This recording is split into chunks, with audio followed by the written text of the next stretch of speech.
श्री धन्वंतरी नमः।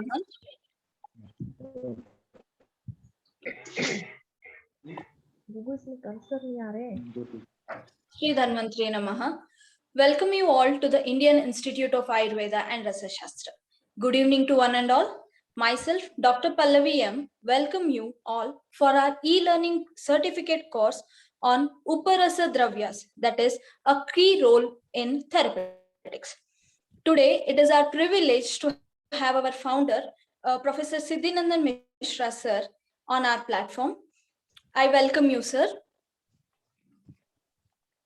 I welcome our esteemed speakers for this session. Firstly, Dr. R.V. Karan sir, who is a retired geologist and very enthusiastic geologist. Welcome you, sir.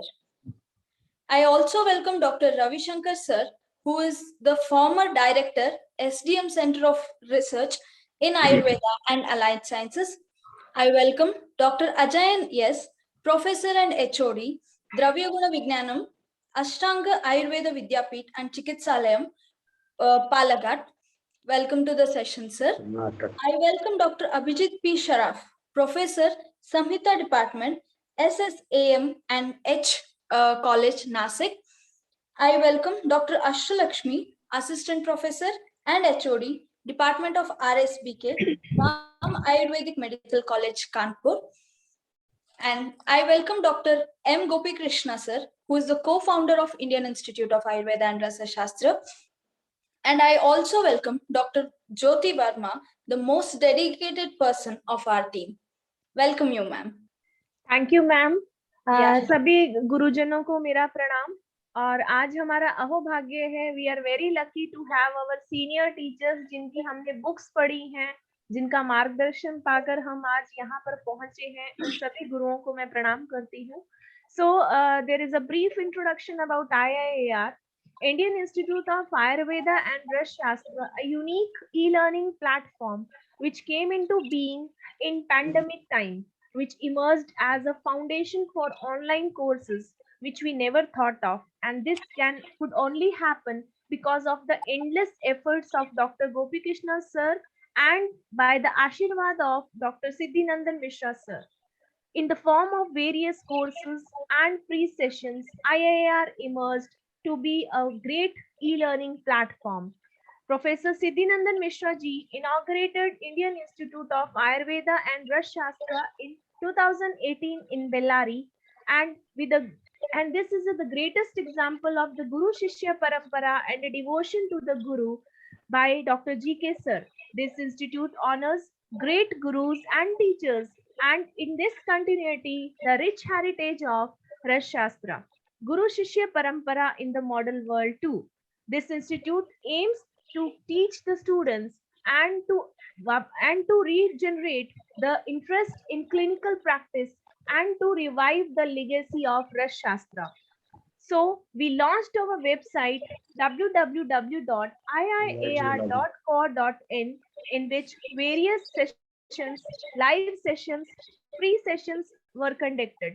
Till now, we have successfully completed many e-learning courses like Maharasas and their clinical utility, Kriya Kala stage-wise management, course on diabetes, advanced course on diabetes, advanced course on respiratory disorders, PCOD, fibroids, tubal blockage, challenges in female health, child care and cure in Ayurvedic practice, preconceptional health, a step to healthy progeny. These are the courses which we successfully conducted. And in the recent time, we have also completed a course on the divine art of Potli Kalpanas, a boon to humanity. We have a series of free sessions every month in which there was Ayurvedic management of spine disorders,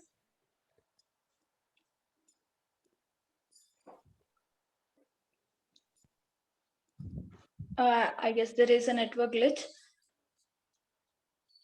Dr. Jyoti?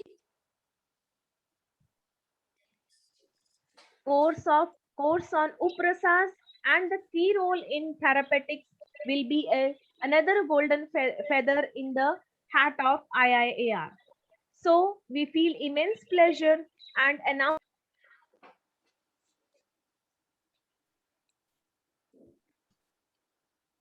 क्या हो जाता है बीच में? I think she is having some internet issue. हाँ sir. Pin doctor Jyoti.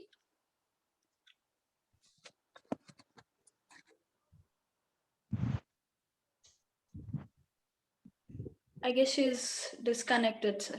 Yeah. So we have been joined this session since March. So we have come across a long journey now, but we still have many more courses and a lot of journey to learn about Rasa Shastra in this e-platform. So regarding today's session, which is on the Uparasa and its importance. So as the word which is mentioned as Upa means secondary. So here, which is considered as secondary group of drugs useful in Parada Karma and therapeutics. So Uparisa Varga Dravyas are which include Gandhaka, Gairika, Kasisa, Kankshi, Haratala, Manashila, Anjana, and Kankushta. So here in our e-learning platform, we will discuss elaborately on each and every Uparasa Varga Dravyas, like from the identification of them, which includes the mineralogical identification, the geological aspects, and the Grahya Lakshanas, pharmacology related to that, the toxicity studies which have been done and the results with the documentation, therapeutic utility, used as a single drug if we can do any of them, or how the permutations and combinations has to be done. So today it's our privilege to welcome our esteemed delegates. So I request Dr. Jyoti to introduce Siddhinandan Mishra, sir. Dr. Jyoti? Thank you, ma'am. Yeah. Yes, ma'am. Yeah. Am I audible? Yeah. Yes. Yes, ma'am. So, pranam, sir.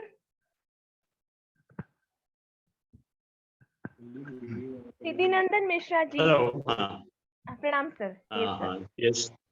सिद्धिनंदन Mishra जी जो कि रस शास्त्र के अनुभवी रस वैद्य हैं, मैं आज अपने आप को मिश्रा जी के समक्ष पाकर बहुत भाग्यवान मानती हूँ कि सिद्धिनंदन मिश्रा जी जिनकी पुस्तकें पढ़कर हम रस शास्त्र में हमारी रुचि जागृत हुई और ऐसे गुरु हमारे समक्ष हैं. हमारे गुरु के भी गुरु हमारे साथ हैं. इससे अच्छा भाग्य क्या हो सकता है. और एक गुरु शिष्य परंपरा का एक बहुत ही प्यारा उदाहरण हमारे समक्ष है कि गुरु शिष्य परंपरा निरंतर चलती आ रही है और IIAR हम गुरु सिद्धिनंदन मिश्रा जी के चरणों में हमने अर्पित किया है. मेरा रस शास्त्र से परिचय ही सिद्धिनंदन मिश्रा सर जी की बुक्स से पढ़कर हुआ, जो BMS के दौरान हमने पढ़ी और सर को प्रत्यक्ष और अप्रत्यक्ष रूप से अपनी लिखित किताबों के माध्यम से हम सभी आदरणीय के गुरु हैं. सर ने BMS 1954 में, MD 1963 में IISR जामनगर से किया. Sir MA Sanskrit and PhD from SS university Varanasi से है. सर का फार्मेसी का 50 साल का एक्सपीरियंस है, जो कि एक अलग ही मतलब महत्व रखता है. सर गुजरात आयुर्वेद यूनिवर्सिटी में डायरेक्टर फार्मेसी रहे हैं. सर SDM फार्मेसी उडुपी के जनरल मैनेजर फ्रॉम 2000 से 2007 तक रहे. सर HOD डिपार्टमेंट रस शास्त्र बैंड प्रोफेसर 1986 से 1991 गवर्नमेंट आयुर्वेद कॉलेज वाराणसी से रहे. सर 1996-2000 तक गवर्नमेंट आयुर्वेद कॉलेज जामनगर के भी HOD रहे. सर 2000 से लेके 2006 तक SDM उडुपी से HOD और रस शास्त्र विशेषज्ञ डिपार्टमेंट के रहे. सर प्रिंसिपल रहे गुलाब आयुर्वेद कॉलेज 1995 तक गुजरात आयुर्वेद यूनिवर्सिटी जामनगर से. सर ने अभी तक 5 जनों को PhD थीसिस में गाइड किया है. सर ने बहुत सारी बुक्स को लिखा है और हम निरंतर उनके बुक्स से ही पढ़ के आगे BMS करते हैं. सर ने मोर देन 21 किताबों का विवरण लिखा है, जिसमें बहुत सारे ट्रांसलेशंस हैं संस्कृत टू हिंदी, जिनमें से उनकी बहुत सारी फेमस पुस्तिकाएं हैं जो कि चौखंबा इंटरनेशनल से पब्लिश हैं, जैसे कि रस प्रकाश सुधाकर, रसेंद्र चूड़ामणि, रस पद्धति, रसेंद्र चिंतामणि, रस रतन समुच्चय, रस सार, योग रत्नाकार, रसेंद्र भास्कर, आनंद कंद आदि, जो कि हम सभी से किसी न किसी रूप में हमने इनको पढ़ा है कहीं ना कहीं पे रस शास्त्र में एमडी के दौरान। और सर ने बहुत सारी किताबों की एडिटिंग भी की है, जिसमें शारंगधर संहिता, रसार्णव, रसराज सुंदर, रस कामधेनु प्रमुख है। सर मेंबर रहे हैं आयुर्वेद फार्माकोपिया न्यू दिल्ली के। सर साइंटिफिक कमेटी और गुजरात आयुर्वेद यूनिवर्सिटी जामनगर के भी मेंबर रहे हैं। सर ने राष्ट्रपति पुरस्कार से सर को सम्मानित किया गया 2018 में नई दिल्ली से। तो सर का विवरण इतना बड़ा है कि हम पूरे एक दिन बोल सकते हैं, क्योंकि सर अपने आप में ही एक चलता फिरता रस शास्त्र है। और सर ने जो रस शास्त्र के लिए मेहनत की, हम जैसे बच्चों को एक इंटरेस्ट देने के लिए और एक जेन्युइन विधि से सर ने रस शास्त्र को अपनी प्रैक्टिस में उतारा। न जाने कितने वैद्य सर ने तैयार किए हैं। और सर के ही शिष्य डॉक्टर गोपी कृष्णन सर हैं, जिनसे हम पढ़े। तो एक गुरु की जो आभा रहती है, गुरु की जो परछाई दिखती है, वो उसके शिष्यों में दिखती है। तो हम आप जैसे गुरुओं को पाकर सर धन्य हुए। आपका IAAR में स्वागत है सर। इनफैक्ट IAAR आज आप ही की वजह से है और बहुत अच्छा चल रहा है। तो सर मैं आपका वेलकम कहूंगी, आप कुछ हमारे आशीर्वचन दीजिए सर। नमस्ते सर। ठीक है। नमस्ते सर, प्रणाम।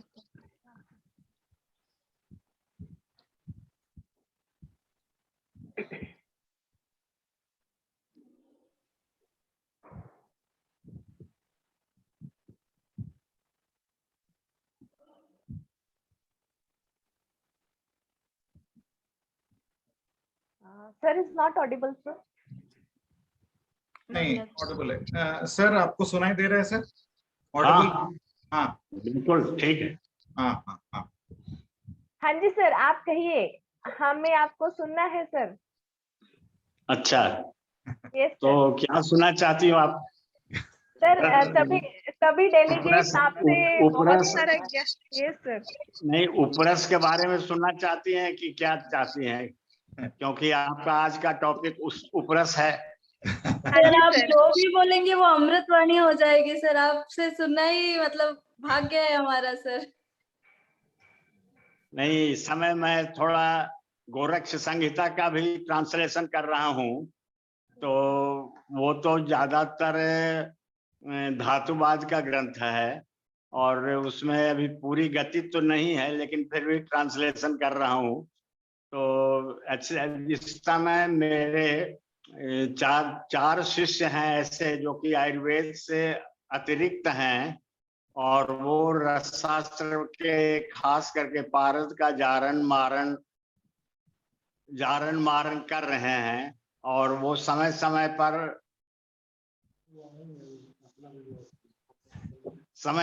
पर वो अपना जो कार्य में प्रगति होती है उसको हमें बताते रहते हैं। और इस तरह से उनको मैं भी कुछ अपना गाइडेंस देते रहता हूँ। एक तो गोवा के हैं, कुछ बॉम्बे के हैं, तो कुछ नॉर्थ के हैं। ऐसे लोग हैं जो कि इस समय रस शास्त्र पारद पर काम कर रहे हैं, जारण मारण कर रहे हैं। और अभ्रक का जारण तो कई लोगों ने कर चुका है, ऐसा उन लोगों का कहना है। और हेलो, हाँ हाँ सर। जी सर, आपका आ रहा है सर, आवाज आ रहा है। हाँ, उन लोगों का ऐसा कहना है कि सामान्य तरीका से, जैसे कि सिगरू का पुष्प के स्वरस से अभ्रक का जारण आसानी से वो करते हैं, ऐसा उनका कहना है। तो और भी बहुत जो लोग हैं उनका कहना है कि कुछ दूसरी औषधियां से, जैसे कि अभ्रक के खास करके अभ्रक का जारण करने के, और वो अभ्रक का जारण लगभग अष्टमान से अभ्रक का जारण कर चुके हैं, ऐसा कहते हैं। तो लेकिन वो अपनी पूरी प्रक्रिया में अभी हैं, पूरी प्रक्रिया अभी हमें नहीं बता पाए, लेकिन उनका कहना है कि मैं सारी व्यवस्था इसके जब हम उसमें कुछ हासिल कर लेंगे तो आपको बिल्कुल बताऊंगा मैं। तो खैर इस तरह से वो लोग कर रहे हैं काम। तो मैं पारस के बारे में तो मैंने बहुत विश्लेषण करके अपना जो भी ओपिनियन है वो मैंने आपको अपनी पुस्तक में बता चुका हूँ और उसको आप लोग पढ़ते भी हैं। तो ऐसी स्थिति में रसरत्न समुच्चय के जो खास करके आधार है उपरस का, और वो गंधासु गैरिकासी कांचित ताल सिरंजनम कंकुष्ठ चेत्युपरसास अष्टोपार्द कर्मणि। तो ये अष्टोपार्द कर्मणि है। इसका उपरस का मतलब ये नहीं है कि सेकेंड टाइप का वो द्रव्य है। उसमें खास करके जो गंधक है वो तो प्रधान द्रव्य है, जो खास करके जारण के क्रम में या जो भी पारस की क्रिया होगी उसमें अब गंधक का सबसे बड़ा महत्व है। और ऐसे भी पार्वती और शिव से संपर्क संबंधित ये दोनों द्रव्य हैं, इसलिए इनको हम सबसे बड़ा द्रव्य मानते हैं गंधक और पारस। गंधक के बिना पारस की कोई क्रिया होती नहीं है। पारस का हम सेवन भी गंधक के बिना नहीं कर सकते हैं। ऐसी स्थिति में गंधक को हम सेकेंड द्रव्य नहीं मान पाएंगे। पारस का पैरेलल है क्योंकि वो शिव शक्ति का स्वरूप माना जाता है, इसलिए उसको हम पैरेलल द्रव्य मानते हैं।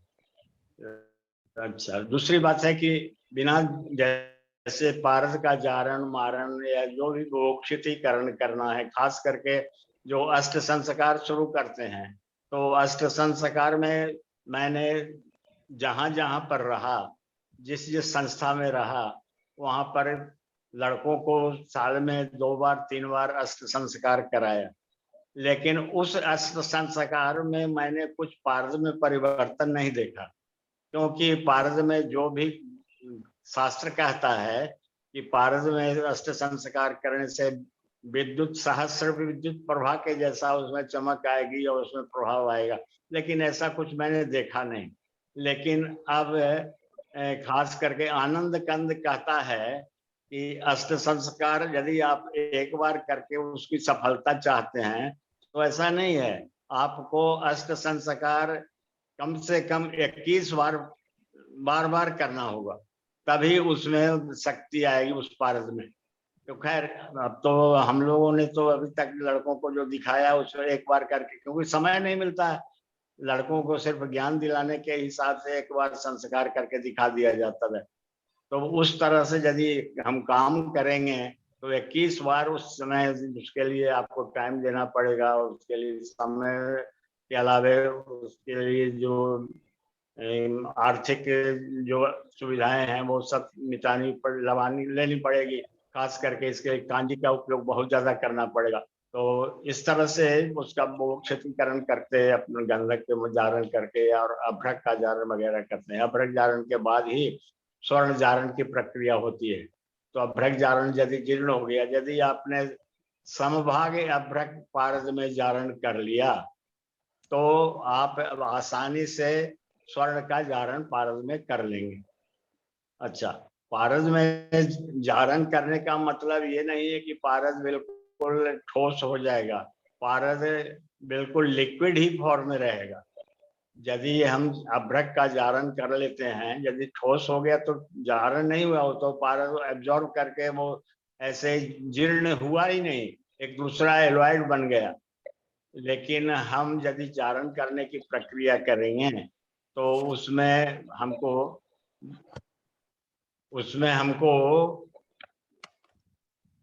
बार बार ऐसा करना पड़ेगा।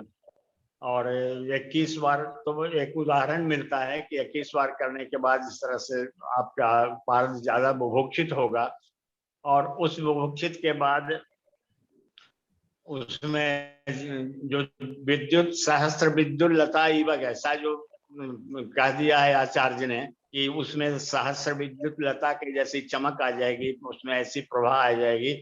तो शायद यदि 21 बार शायद ही मैं कह रहा हूँ, इसलिए 21 बार मैंने किसी का समय किया नहीं है, तो इसमें ऐसा तो कुछ कहना नहीं है कि मैं 21 बार कर चुका, ऐसा नहीं है। मैं तो हर जगह एक बार दो बार, एक बार दो बार, या जैसे 10 बार, जिस संस्था में 20 बार रहा तो 20 बार हर लड़के के, हर बैच के लड़कों को कराकर दिखाता था। तो ऐसी स्थिति में जामनगर में भी रहा, ऐसी स्थिति में वहां भी करीब उडुपी में भी देखा, बनारस में तो खर्च करते ही रहते थे। तो लेकिन धूत पापेश्वर में जाने के बाद से वहां तो भारत का संस्कार का तो कोई सवाल ही नहीं उठता था। उनकी तो फार्मेसी थी, वो स्वर्ण जारण, स्वर्ण का खास करके स्वर्ण निर्माण वगैरह की प्रक्रिया उनके यहाँ ज्यादा होती थी। और गंधक की प्रक्रिया, गंधक नहीं, अभ्रक की जो प्रक्रिया थी, अभ्रक भस्म बनाने की जो प्रक्रिया थी, वो मेरी कुछ अपनी थी। और उसके अनुसार से उनके जो अभ्रक को जीर्ण करने में या पाउडर करने में उनको वर्ष भर लग जाता था, मैं उनको करीब 10 दिन 5 दिन में हूँ करके बता दिया था। और उसके बाद से वो हमें से उस प्रक्रिया के एडॉप्ट करते हैं और उसको जल्दी से जल्दी भस्म बनाते हैं।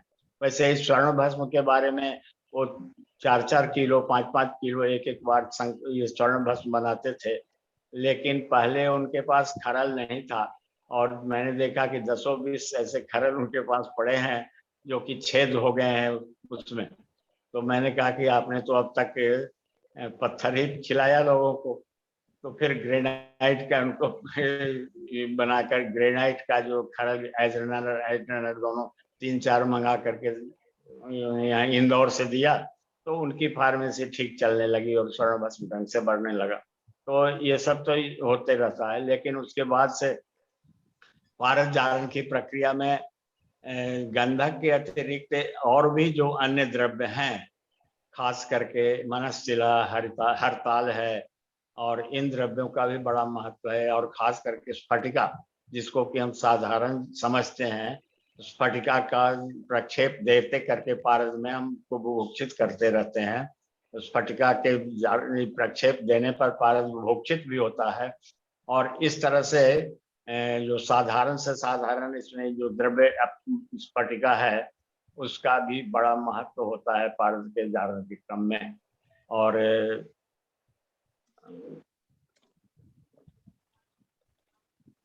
स्फटिका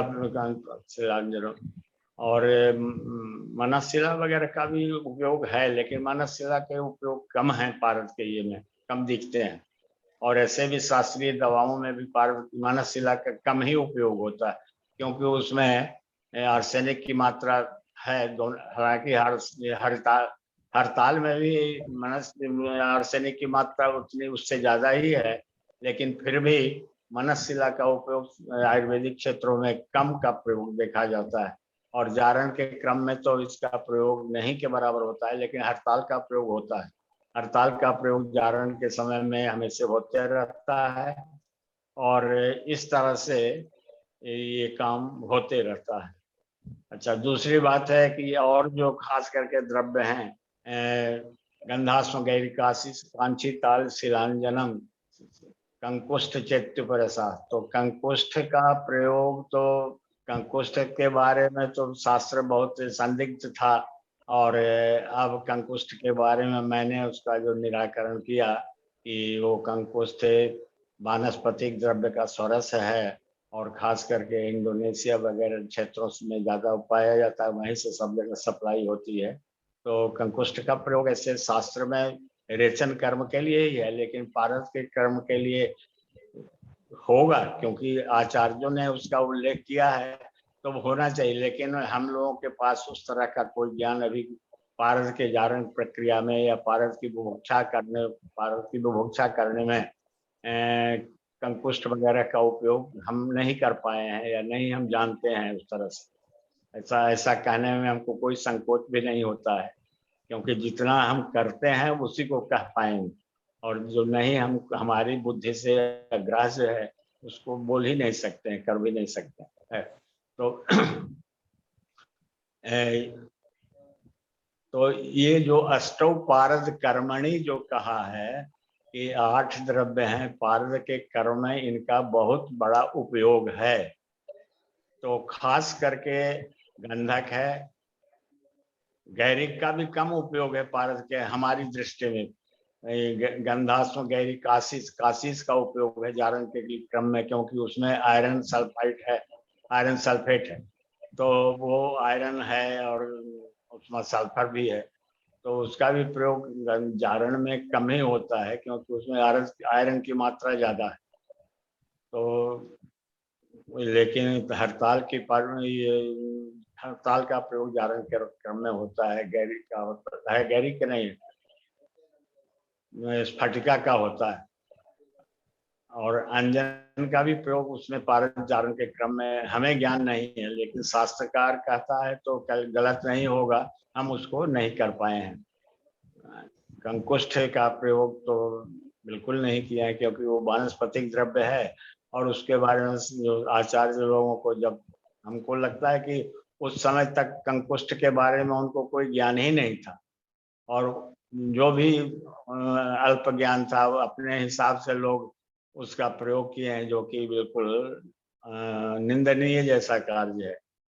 तो खास करके कंकुष्ठ संदिग्ध द्रव्य में माना जाता था, या कंकुष्ठ संदिग्ध द्रव्य से अलग हो गया, वो क्लियर है। या संदुक वृक्ष तमाल वृक्ष का स्वरस का घन है, वो बांस की नली में उसको जमाया जाता है, और उससे सूखने के बाद वो कंकुष्ठ के नाम से होता है। तो पारद रंगने के कार्य में उसका प्रयोग होता है।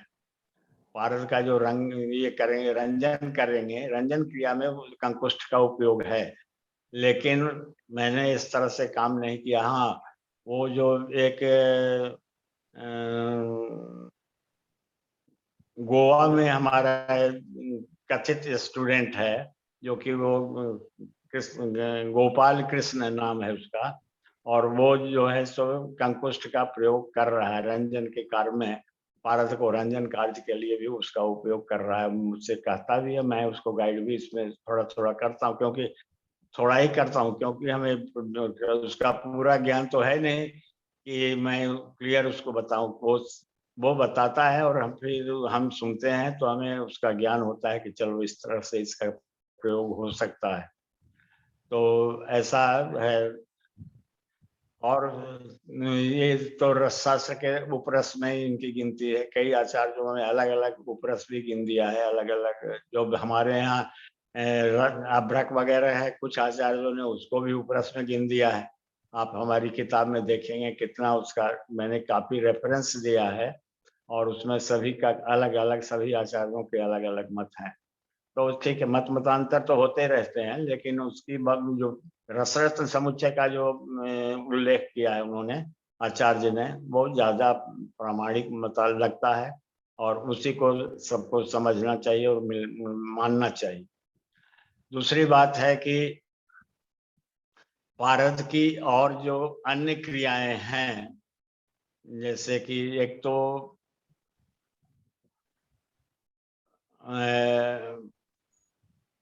जैसे कि बनारस में कविराज बालकृष्ण शास्त्री ने सोना बना करके मदन मोहन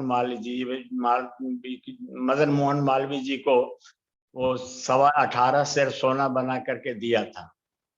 और उस बनारस के जो विश्वनाथ मंदिर, एक बीएचयू के अंदर एक विश्वनाथ मंदिर है, मालवीय जी ने बनाया था, तो उसमें उसका उल्लेख है कि ऐसा कविराज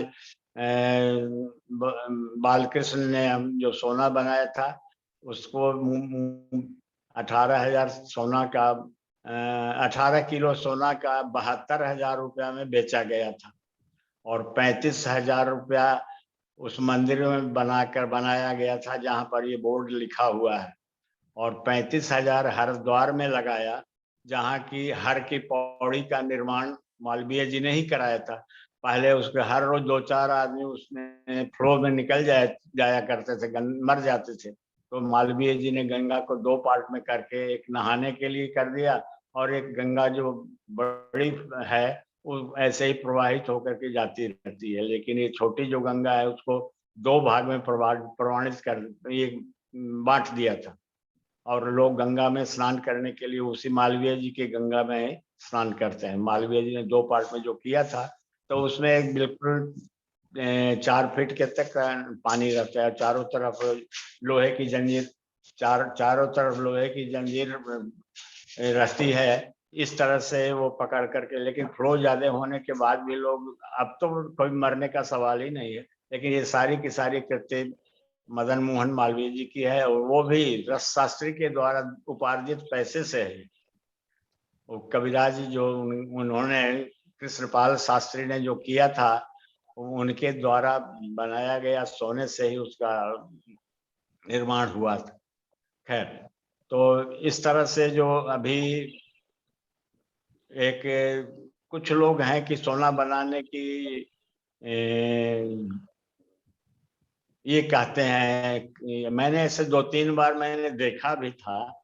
एक बार गोपी कृष्ण वगैरह के साथ में ही हम लोग गए थे मैंगलोर, और वहां पर जाकर के एक जो कबीर मठ है, गोरखपंथी का है, गोरखपन्नाथ का एक पंथी मंदिर है, उसमें हम लोग 8-9 छात्र हम लोग गए थे, और सोना बनाने वाले व्यक्ति से काफी बात किया तो हम, लेकिन हमारी बात तो उनको तो जैसा लगा कि हम कुछ जानते ही नहीं रस शास्त्र के बारे में, हमको गुरु ने सिर्फ सोना बनाना सिखा दिया है। तो ऐसा करके वो तो निकल गए, और हम तो बोलते रह गए, घंटा भर बोलते रह गए रस शास्त्र के बारे में। तो हालांकि वो प्रभावित हुए, लेकिन उनके प्रभाव से कोई मतलब नहीं था, उनको कोई ज्ञान नहीं था। वो सोना बनाने के लिए, सिखाने के लिए आए थे मंदिर में, और जो नया मन ये जो बनता था उसको सिखाते थे महंत को, और पुराने महंत को समुद्र में डुबा करके मारने के इच्छा कर, लेकिन अब गजब की प्रक्रिया थी। तो ठीक है, वैसा जो भी था। फिर मैंने अपने ये में जीवन में 2-3 बार सोना बनाते देखा। एक तो हम पटना में जब थे स्टेट फार्मेसी में, तो उस समय हमारे गुरु ने सोना बनाने के लिए ले आए थे, और उन्होंने आकर के चिलम पर गांजा बनाते बनाते हुए उन्होंने सोना बनाया था। गांजा पी करके उस पर तांबे का पैसा रख करके इस तरह से उन्होंने ये बनाया था सोना। एक पैसा को चेंज करके बना दिया, और फिर उसी से उसको कट करके उन्होंने 1 किलो पूड़ी और रबड़ी मिठाई सब मंगा करके खाते रहे। हम लोग वहां से हट गए, फिर वो चले गए। लेकिन हमारे जो एक गुरु थे जिन्होंने उनको लाया था, वो 6 महीना तक उनके पीछे पीछे चलते रहे, लेकिन कुछ सिखाया नहीं। और गुरु जी का अंत में बहुत नुकसान हुआ, उनका पेट बहुत घट गया है, और 6 महीना जूनियर हो गए। इस तरह से बड़ी परेशानी सा है। लेकिन अच्छा, फिर एक बार मोहनलाल व्यास ने अहमदाबाद में सोना बनाने की एक प्रक्रिया किया था, उसमें भी सोना बनाने का मैंने उपक्रम देखा, बनाया था। वो कोई कम उम्र का व्यक्ति था, लेकिन वो अपने को 90 बरस का कहता था, लेकिन ऐसा हमको लगता था कि वो 40 बरस का है।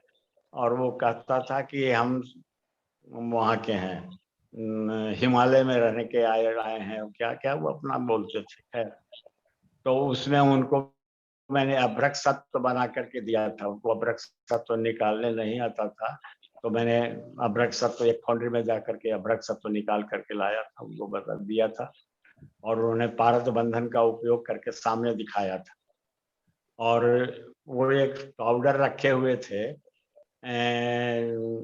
जो कि हीरा भस्म कह करके लोगों को भ्रमित कर रहे थे।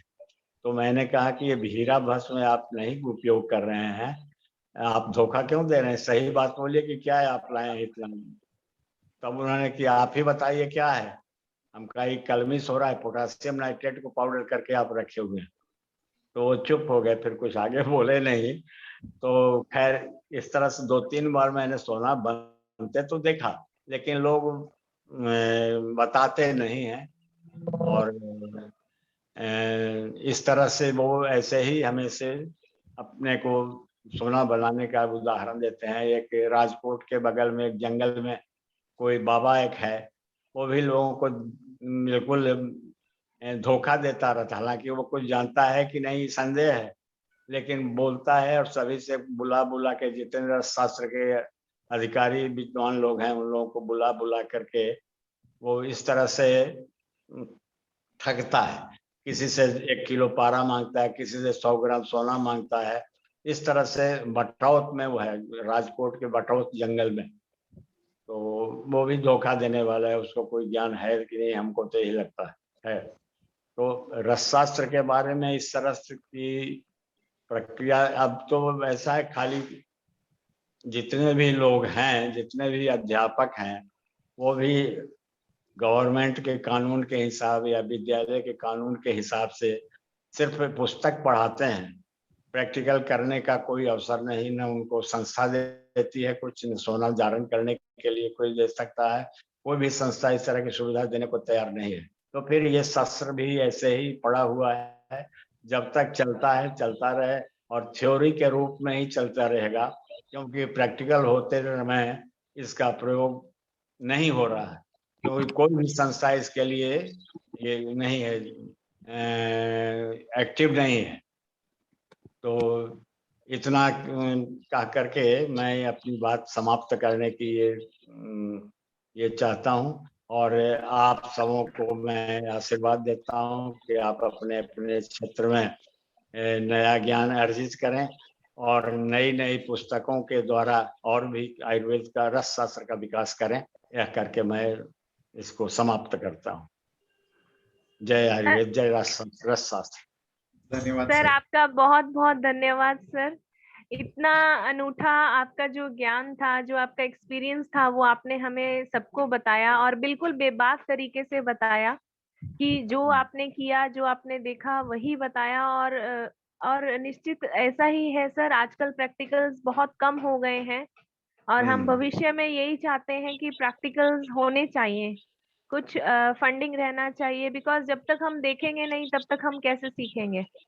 तो इन्हीं सही बात। शब्दों के साथ हम आग्रह करेंगे डॉक्टर पल्लवी मैम के साथ को कि हमारे जो नेक्स्ट स्पीकर है सर डॉक्टर कारण सर हैं, और वो बहुत अच्छे मिनरोलॉजिस्ट हैं और बहुत ही ज्ञान रखते हैं सर। तो मैं डॉक्टर पल्लवी मैम को बोलूंगी कि उनका इंट्रोडक्शन दीजिए। Doctor Pallavi ma'am. सिद्धिनंदन मिश्रा जी, आपका बहुत बहुत धन्यवाद सर। सर, आप जुड़े रहना हमारे साथ। Pallavi thank madam, you. Pallavi Yes, madam, yes, sir. can you take us on the website? I want to show Mishra sir about his website. ये वीडियो कॉन्फ्रेंसिंग हो Definitely, रहा sir. है। Yes, yes, definitely. Just give me a minute.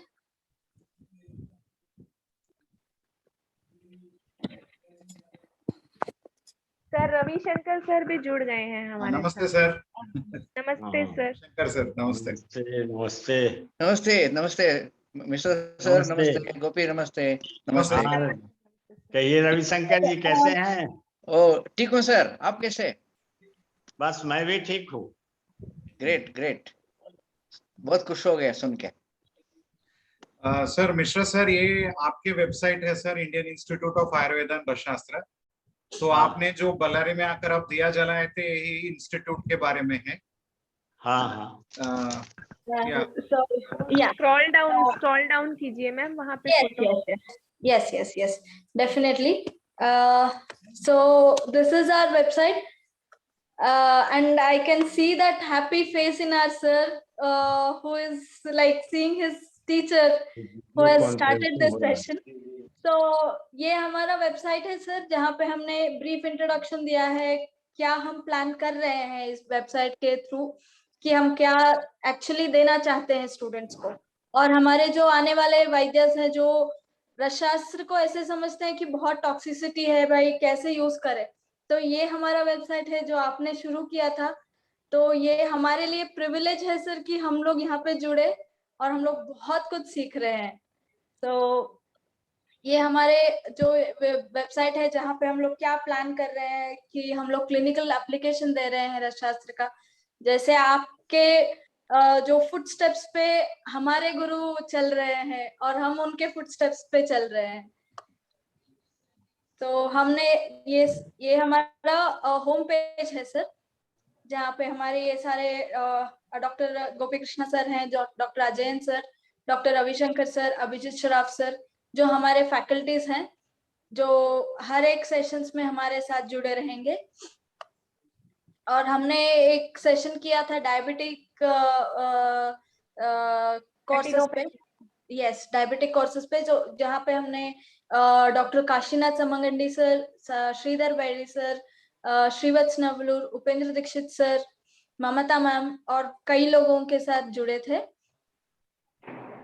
ये हमारे बहुत सारे जो doctors हैं, जो स्टूडेंट्स हैं, जो प्रैक्टिशनर्स हैं, उन्होंने अपने कुछ शब्द प्रकट किए हैं जो हमारे प्लेटफॉर्म के बाद जब उन्होंने गो थ्रू किया वो सभी डिटेल्स, और उनको कैसे लगा, हमारा वेबसाइट हो, हमारा टीचिंग स्टाइल हो या प्रेजेंटेशन ऑफ द वेबसाइट हो, all the things have been expressed by them in this testimonials. So ये हमारा होम पेज है sir. Coming to gallery, so I'll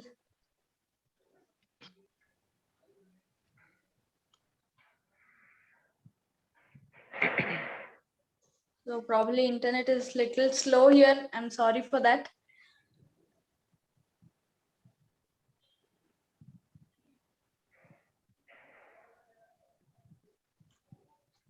So anyone who are interested can do login at iiar.co.in, Indian Institute of Ayurveda and Rasa Shastra.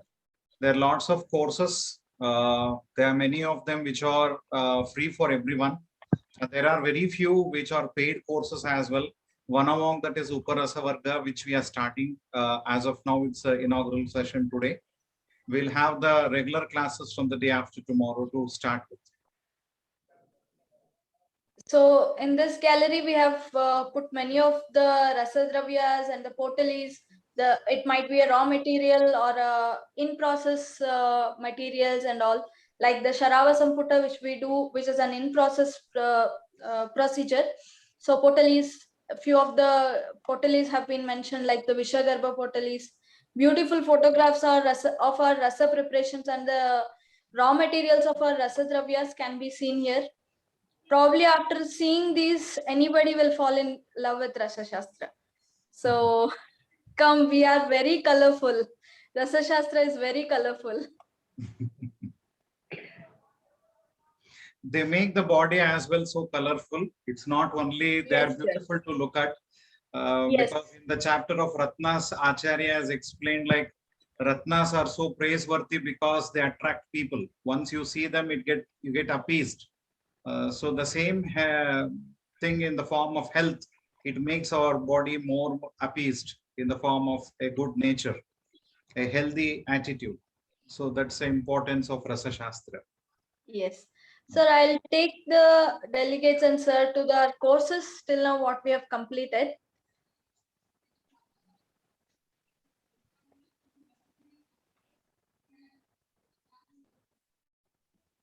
So we have completed courses on Maharasa Varga, sir. And after that, we have completed courses on diabetic lecture series on diabetic conditions and its advanced course. We have discussed on Kriya Kalas. So almost more than 8 sessions have courses have been completed.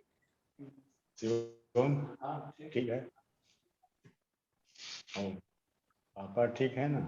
हाँ थोड़ा कमजोर। तो ये सारे हमारे sessions हैं sir जो हमने अभी तक कंप्लीट किए हैं। नहीं जा रहे थे जिसमें महारसा वर्ग है जो हमने पहले शुरू किया था कोर्स।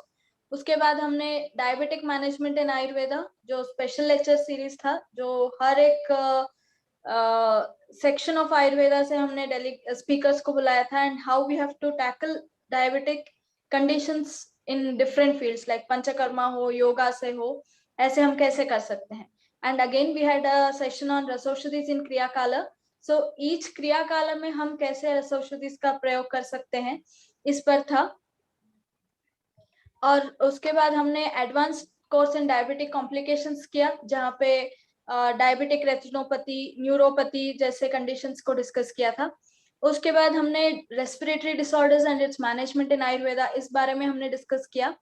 सो यहाँ पे बेसिकली हमने एम्फसाइज किया था कि हम रसायन कर्म से how we can manage and each of the stage of respiratory disorders, how can we manage through Rasaushadhis.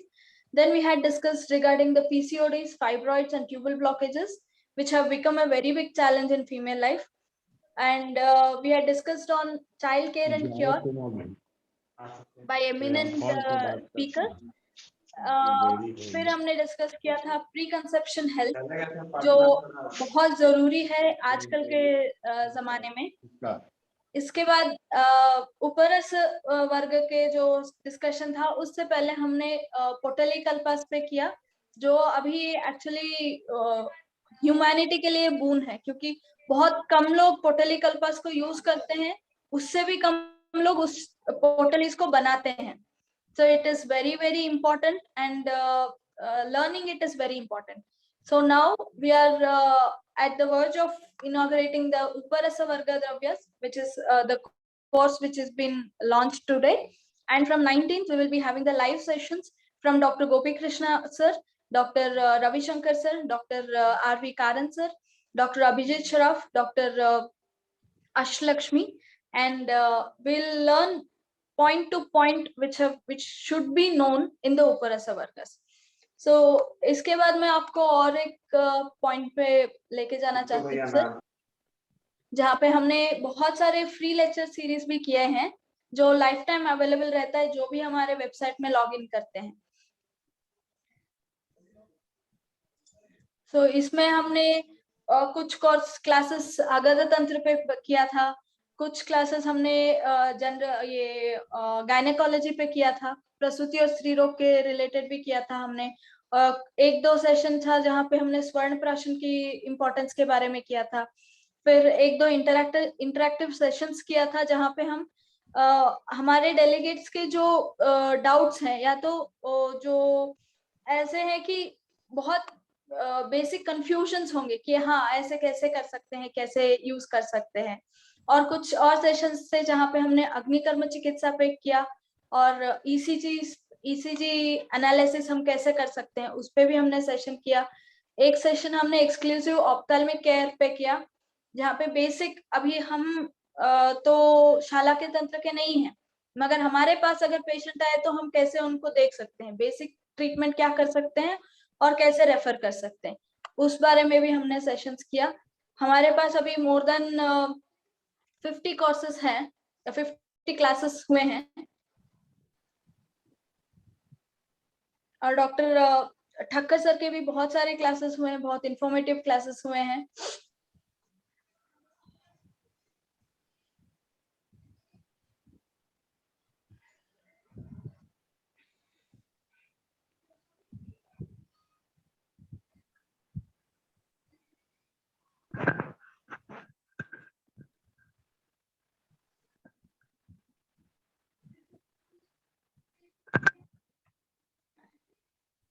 ये सारे हमारे सेशंस हुए हैं सर, जो फ्री सेशंस हैं, जो हमारे डेलीगेट्स को कभी भी जब भी चाहे वो लॉगिन करें हमारे वेबसाइट में, वो ये फ्री सेशंस देख सकते हैं.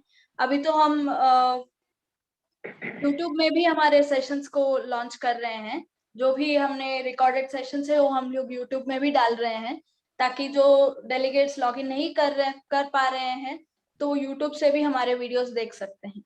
ये हमारे वेबसाइट का एक ब्रीफ जर्नी है सर, जो आपने शुरू किया था, और हम एक थोड़ा सा स्टेप से उसको बढ़ा रहे हैं. Thank you ma'am. मैम मैं चाहूंगी आप डॉक्टर कारण सर को वेलकम कीजिए. Yes.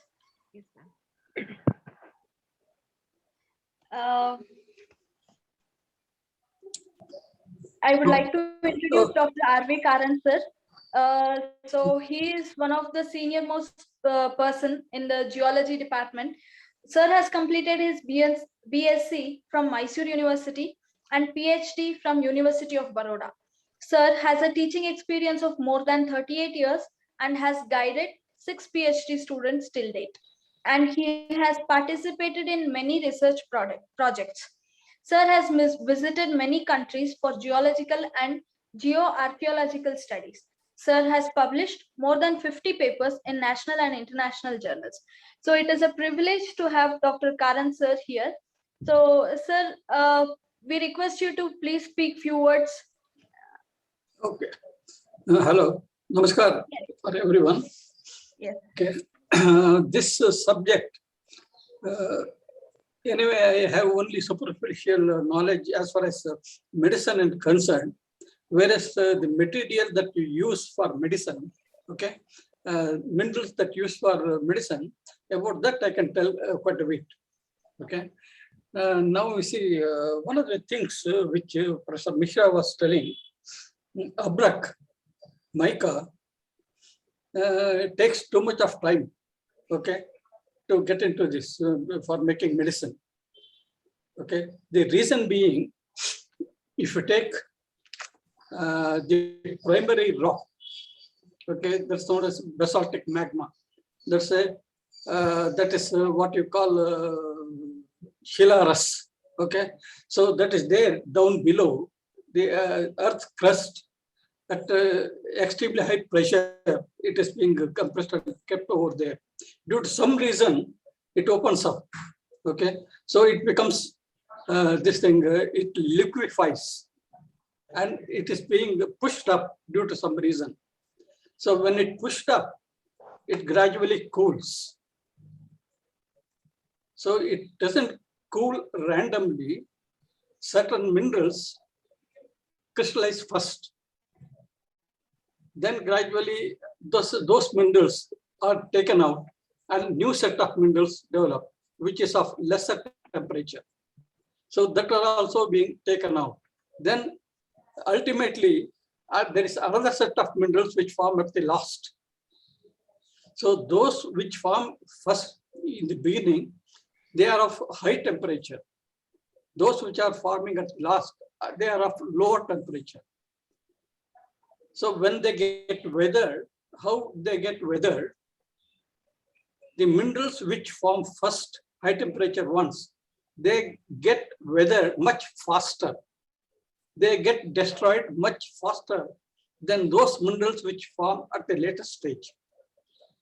So if you take that, the first form is known as olivine, as a magnesium iron silicate in a particular form. Then comes what is known as pyroxene, clinopyroxene and orthopyroxenes, of which most important mineral is augite. So rocks which form in the beginning are known as gabbro and then basalt. So most of the volcanic islands, if you see, there are basalts. You see the Western India. So most of the Western India is full of this basaltic rock. So that happened about 65 million years ago. The earth split up and lava came out, went on forming. It covered about 2 million square kilometers in those days. Now about 1 million square kilometers they are left.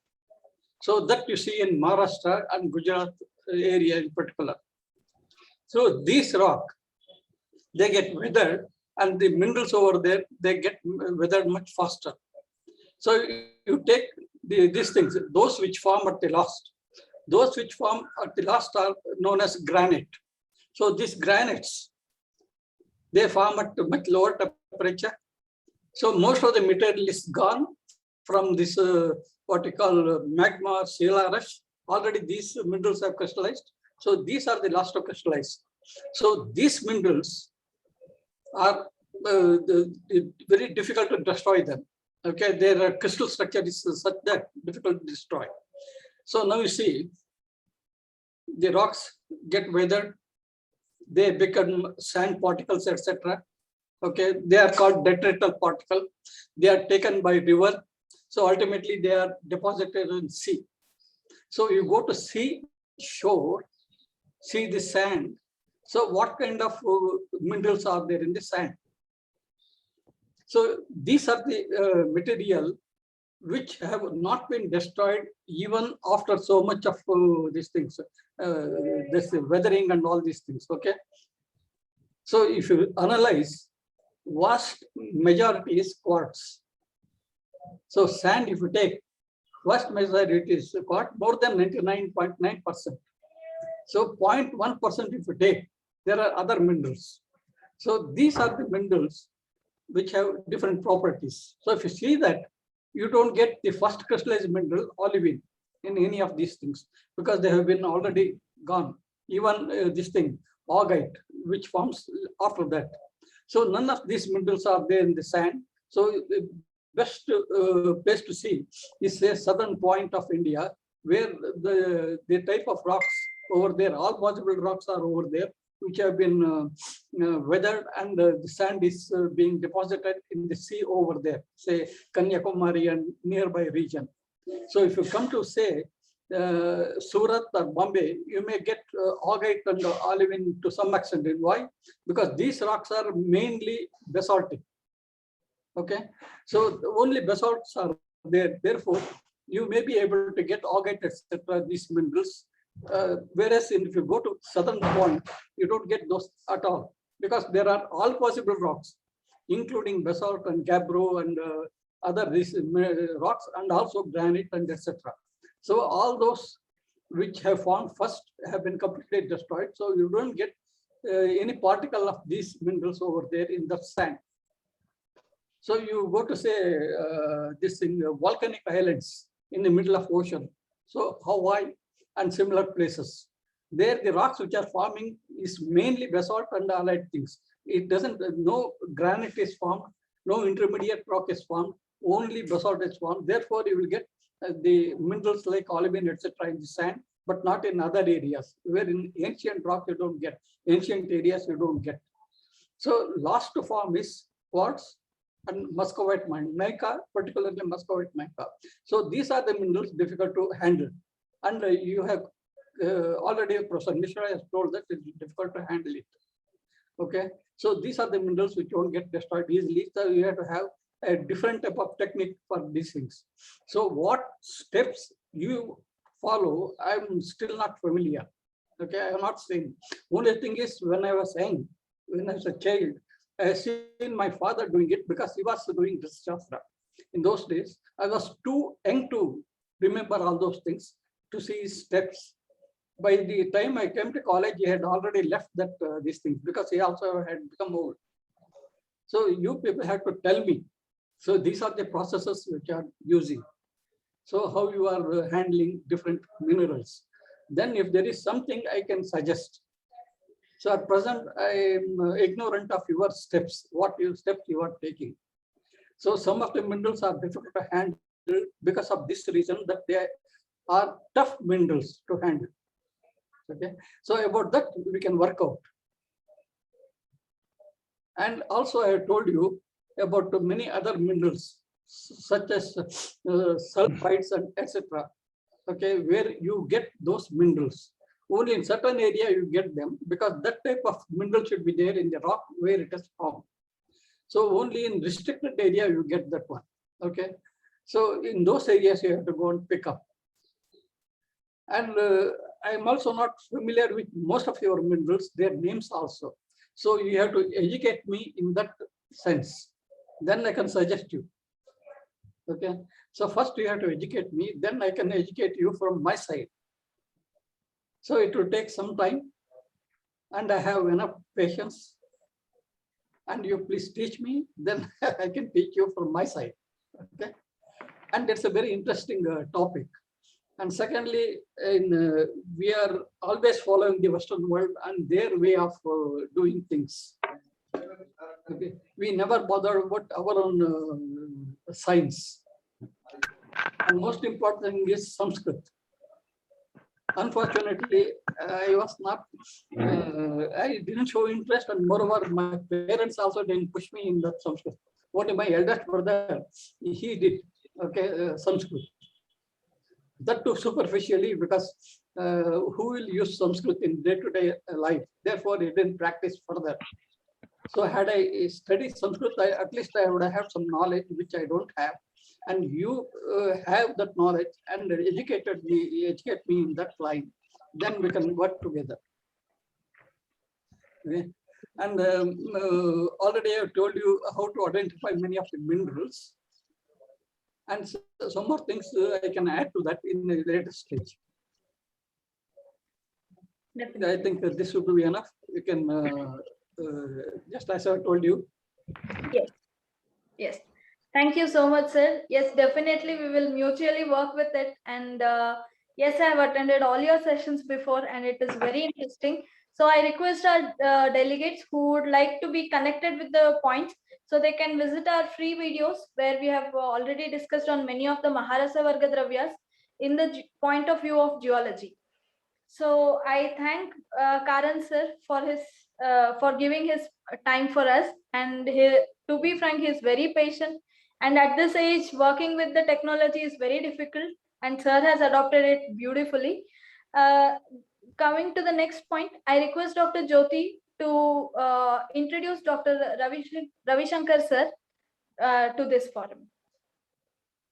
Namaste, Namaste, ma'am, and I welcome Dr. Ravi Shankar sir. And he is an eminent personality and icon in the field of research who will take the session on pharmacology and toxicity studies in UPRASAD. Sir is former director SDM Center for Research in Ayurveda and Allied Sciences and professor of experimental medicine Udupi. Sir is BSc MSc in pharmacology from Mysore Medical College. Sir has done PhD and obtained doctorate from Gujarat University 1992.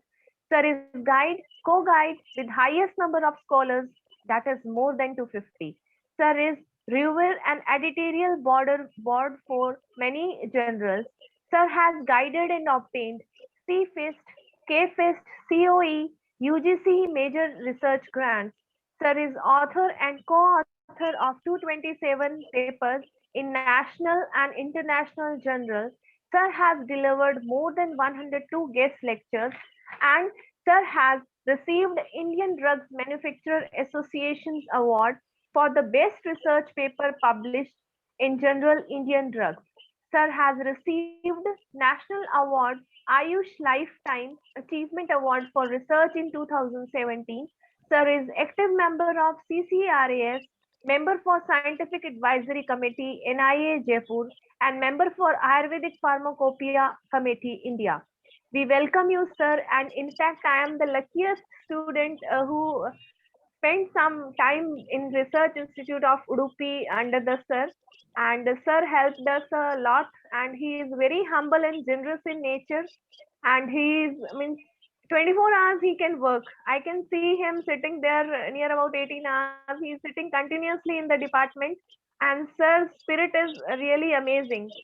So we welcome you, sir, from Indian Institute of Ayurveda and Rasa Shastra. Please, sir. Thank you very much, Jyoti, for your kind introduction. Thank you.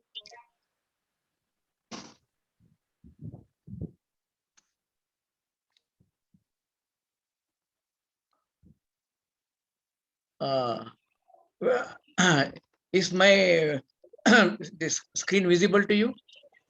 Sir, it's saying it's a sharing. Might be Okay. I'll share it.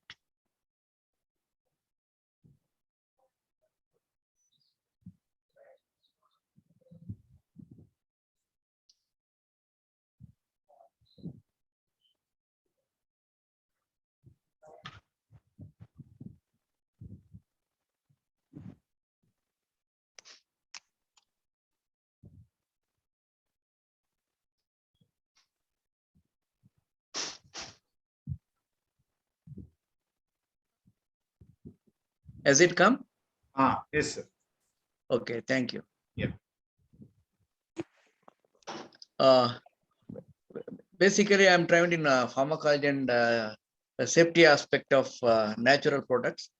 So I have been working in the field of Ayurveda for more than 41 years now. I've handled all sort of Ayurvedic formulations, single drugs, compound formulations, pure minerals, herbo minerals, and you name it, most of them I might have handled in one or other capacity. And I have got the highest safety studies in the sector of Ayurveda, involved in more than 55 projects in both academic and non-academic major projects to assess safety aspect of many important mineral and herbo mineral products. Even now, I've been, I'm lucky to, use many fora wherein I try to explain the difference between the heavy metal per se and the heavy metal which we use in Ayurveda, which are totally different, both from the speciation aspect and as well as from the safety and efficacy aspect, plus from in the probably the mechanism of action aspect also. Apart from this, for efficacy, we can give a lot of examples with experimental and clinical studies, clinical examples drawn from mainly from Gopi's collection and my friend Niranjan's collections, and also from Sashi Nechel's collections. I've done many illustration from them to emphasize the point that even clinically also wonderful results can be achieved through using mineral and metal products. Apart from this, we had a very detailed study regarding the impact of Garbhapala Rasa on fetal development. Fetal milestone development study we carried out at PhD level at Udupi. We were very much surprised that many milestones they get early developed in Garbhapala Rasa given group in comparison to the control group. Like that, a lot of information I have, and I will be sharing those things with you as and when we discuss with you. So apart from this, anything related to pharmacology and safety aspect of any of the Ayurvedic products, you can always ask question. If I got any answer in my collection, I will immediately provide you. If not, I will try to get it from other sources, from my friends and other sources. So with these words, I am very happy that you have chosen a right guru in Gopi. Gopi, I don't know what drew me to him, probably because of his association with Siddhanta Mishraji and Niranjan Rao and many other friends. So what we read is being practically demonstrated by him, not well, all aspects, theoretical aspect. I still remember his wonderful visit to Kedar immediately after that great apocalypse moment, wherein he collected in the natural this thing once in lifetime. I don't know in how many millennium such pralaya occurs, and the people will get to learn such things. So wonderful, he is lucky, and we are lucky to have in our association. So I wish you a very, very happy and a very good learning experience in this session. Thank you once again, and I'll be. I invite you to react with me at any time. You can get my phone number or my email address from Gopi. If more people are there, even you can ask me to come out to Zoom and interact. So there are no hesitation, or there are no limitations. It's up to the organizers to organize and utilize my whatever little knowledge I have got for the advancement of this wonderful science. Thank you. Thank you very much. Thank you, sir, for your humble words and encouraging words. We will always look forward to have your words and sessions for us, so that we can move in this field ahead with more conceptual knowledge and everything which can be used with our confidence. So it's great, sir, to have you in the series of the sessions, and we will look forward to have more sessions from you. Over to you, Dr. Pallavi, ma'am. Thank you, ma'am. It's always a pleasure to have you, sir, because we have the most extreme experts like now, which we have discussed. Like we have the blessings of Siddhinandan Mishra, sir, who is an icon in the field of Rasa Shastra. We have an excellent personality like Karan, sir, who is almost himself is a sort of a gem in respect to the Department of Geology and his great experiences in the field. So similarly is even the Ravi Shankar, sir, from the Department of Pharmacology, and also about the safety profile, because people are always scared to use many of the Rasaushadhis because of if at all they have any of the heavy metal toxicity and all. And frankly to speak, I haven't worked a lot on pharmacology, but I have gained lots and lots of benefits from Ravi Shankar, sir, stating like much of these heavy metals are really not toxic if they are prepared well in the form of a basmas, and it can be safely used in any of the patients. And it was actually the Ravi Shankar sir's opinion, like I have used them in so many patients daringly with a high doses as well.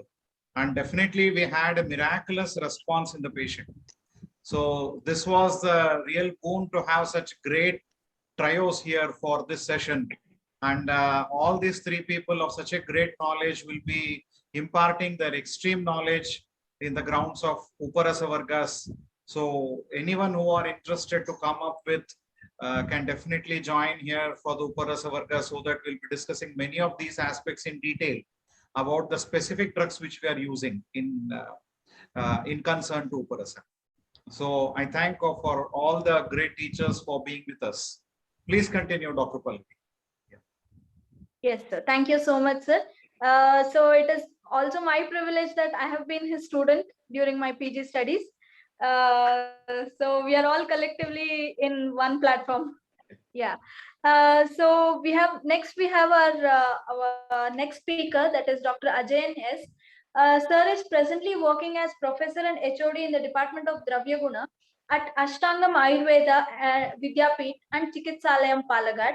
Sir has a teaching experience of 15 years and he has presented more than 10 papers. As I've made it a very cut short one, so I'm just giving very brief regarding him. And sir is a wonderful Marma Chikitsaka and has conducted many workshops. To add to this, sir has a beautiful expertise in Kalari. So which is apart from the Ayurveda, but he is wonderful Kalari Patu. So because of some inevitable reasons, sir couldn't join today. So I request Dr. Jyoti to continue with the introduction of the next speaker. And most of you will definitely know about Dr. Ajayan. If you are into Ayurveda, you'll be knowing about Dr. Ajayan. He's almost a son of nature. He's always in the nature rather than being in the department. He's always in between the plants and trees to search with the ecosystem, the plants and the biosphere. And such an enthusiastic person will be discussing about the herbs used in Uparasa Varga. He'll be dealing with the Shodhana and Marana Dravyas used in Uparasa Varga, the herbal drugs used for Shodhana and Marana. And he'll be detailedly enumerating much of the things related to the herbal content used for the samskaras or the procedures in Uparasa Vargas. Yes, Yes, sir. Yes, sir. Thank you, sir. In fact, I have also met Ajayan sir, and he is very into the down to the earth in explaining the Dravya Guna department. So he is a POC for a Dravya Guna department, and it's great to have him in our sessions. So it will be very interesting to have Dr. Ajayan sir in our future sections too. So, sir, today we are also having a next speaker, Dr. Abhijit Saraf sir. Vaidya Abhijit Saraf sir is going to take session on Uprasad in Brihatrayi. और sir अपने आप में एक बहुत उत्तम वैद्य हैं, जो कि बहुत छोटी उम्र के वैद्य होने के नाते इन्होंने जो हमारी संहिताएं हैं वहां पे बहुत ज्यादा काम किया है, जिसमें से सर अपना जो पूरा काम है उप्रसाद जो बृहत्रयी में कलेक्शन किया है वो सर हमें बताएंगे इस दौरान। सर का ब्रीफ इंट्रोडक्शन है। सर ने BMS 2005 फ्रॉम SS महाविद्यालय हाथपुर पुणे से किया। Sir has also done MD in Sahita from Mahavidyalaya Vagoli. Sir is a PhD in Sahita department and is a gold medalist, and he is also holding a PG diploma in psychological counseling. Sir is professor in Sahita department Nasik. Sir is also a postgraduate guide for the MD students, and till now 12 international articles are reviewed under his presence. Sir has also writer of 8 books and their translations like Bhav Prakash Nighantu Pradeep, Maulik Siddhant Marathi, and Maulik Siddhant Hitam. Sir has been awarded by Charak Puraskar by Vishwa Ayurvedic Sangathan. Has also achieved the Acharya Puraskar from Prachin Samhita Guru Pune 2019. Sir has awarded been best PhD thesis from Tilak Maharashtra Vidya Pune. And sir is the best writer award for Ayurved Patrika 2009. Sir has done a great work on Charak Sahita Nirupan. Till now, he has finished 147 Nirupan under Dharmadhikari sir, and they were carried all over India with respect to Dr. Anand Dharmadhikari sir. So it's a boon and it's a grace to have Vaidya Abhijit Saraf sir in our session. So we welcome Dr. Abhijit Saraf sir. And over to you, Dr. Pallavi ma'am. Yeah. Dr. Gopikrishna sir? Yeah. I think due to some reasons, Vaidya Abhijit Saraf is not with us. Yeah, I think he's traveling. He's in the flight now. He's unable to join the session. He's Yes, sir. traveling from Kerala to Maharashtra. Yes. So that's Yes, fine. sir. But anyway, he's given his consent stating like he'll be dealing about the Uparasas in the Brahatrahi. He's done an doctor Gopi Krishna Ah, doctor Gopi Krishna हाँ sir मैं अब छोड़ता हूँ इसको हाँ sir प्रणाम sir thank you very much sir Pranam. Pranam, sir. Pranam, sir. प्रणाम प्रणाम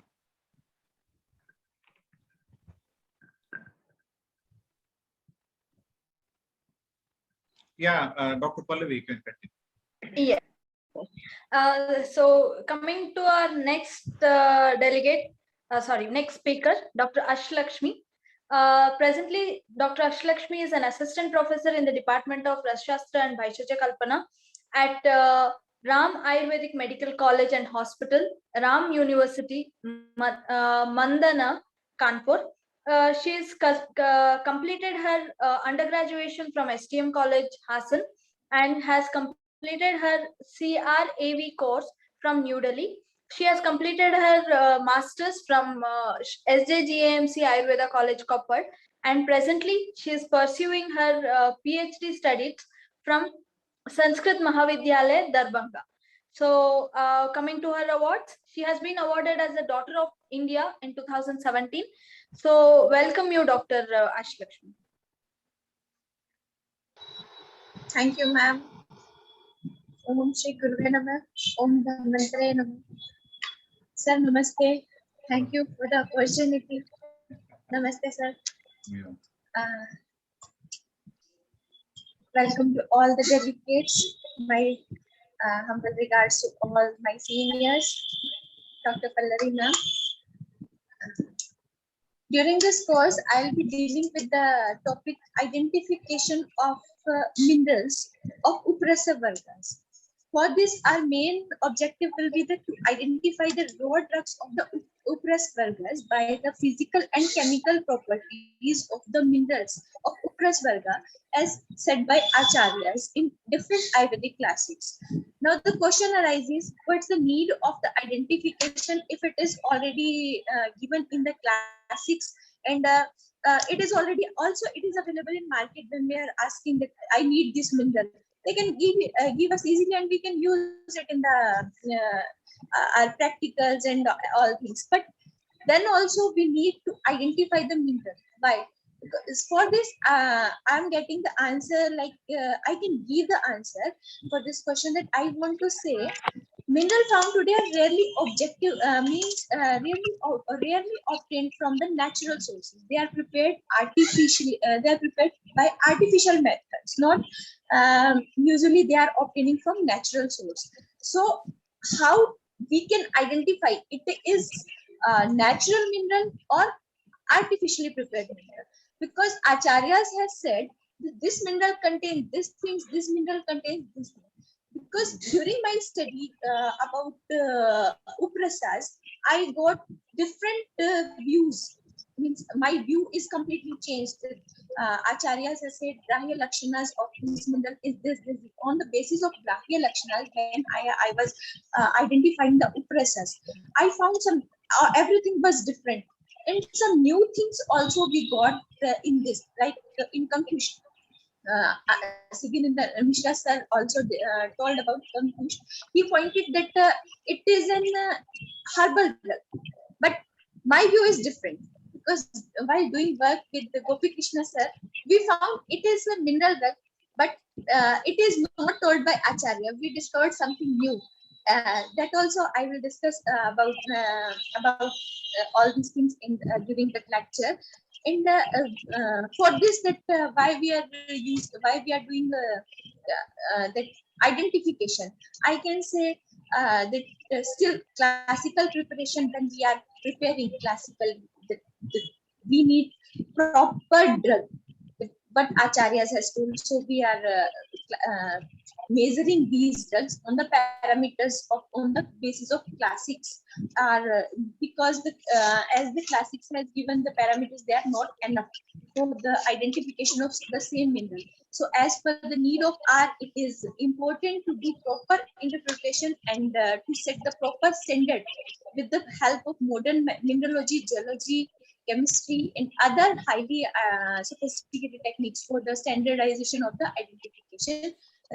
In our study, we'll be discussing brief about the uprasas, and we'll be discussing about the grahya lakshanas of the uprasas, and will identify these by using the techniques like spectrography, SAMIDEX, XRF, laser Raman microscopy, and other physical methods and chemical tests. So in short, I can say identification of mineral is much important in today's era. So we have kept this topic during this time.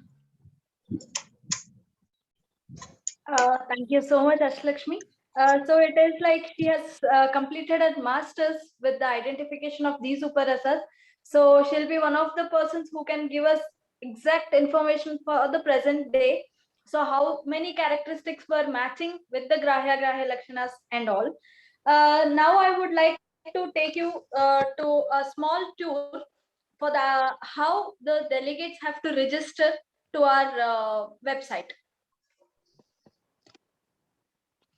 So just give me a minute. I'll just share my screen.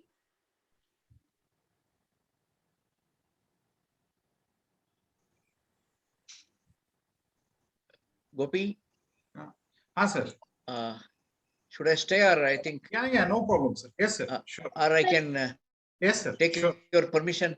No, sir. Definitely, sir. Thank you very much for being with us. Okay, I'll be with you. Okay. Sure, sir. Please. Yes. So we request Dr. Karan sir also, if he has any of the planned up things, so he can exit with the session.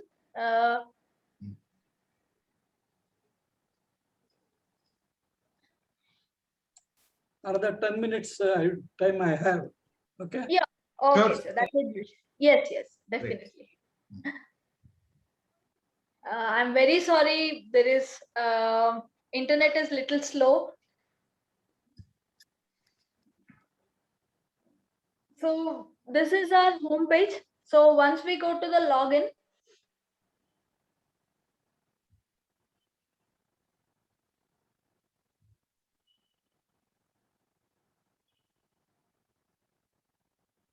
so we get two options, like the person who is registering for the first time, he gets an option of sign up, and the person who has already registered gets an option of login. So it will be displayed on the same screen like this. See, we can see that sign up so that you can put your username, password, make a password, and then agree the terms and conditions and can register. So once you register, you will have your username, you will get a confirmation mail from Indian Institute of Ayurveda and Rasa Shastra. So through that, you can just log in.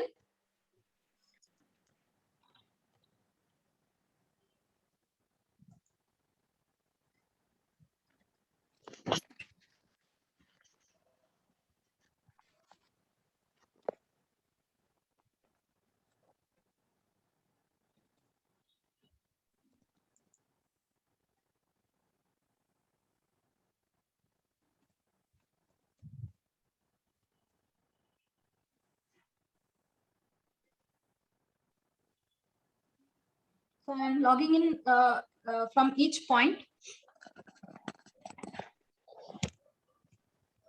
So you have to put your username.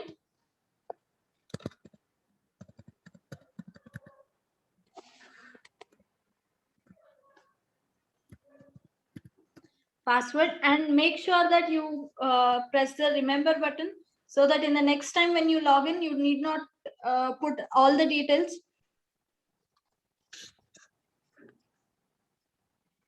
Madam, your username is wrong. ABYUR. Okay. Yes, sir. Actually, it is the same thing. I'm just checking it again. I think you need to remove the B, alphabet B. Yeah. Yeah. No, sir, it is ABYUR only. Okay. I'll just check with the password.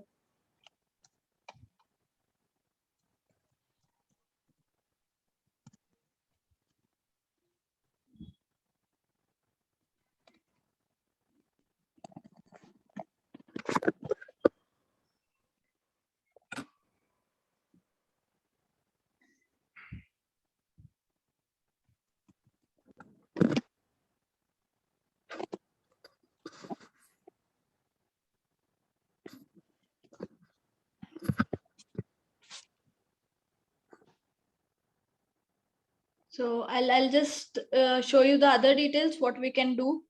I don't know what is the reason, because it is not logging in through my another account. So once we go to the courses,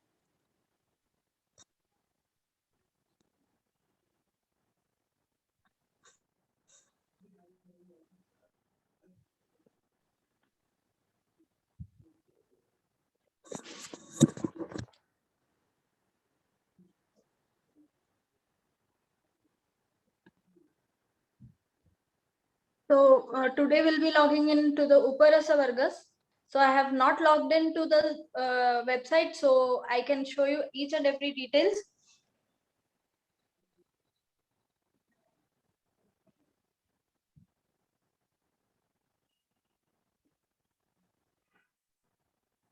So once you go into this, select this course. So you will have an option of get course.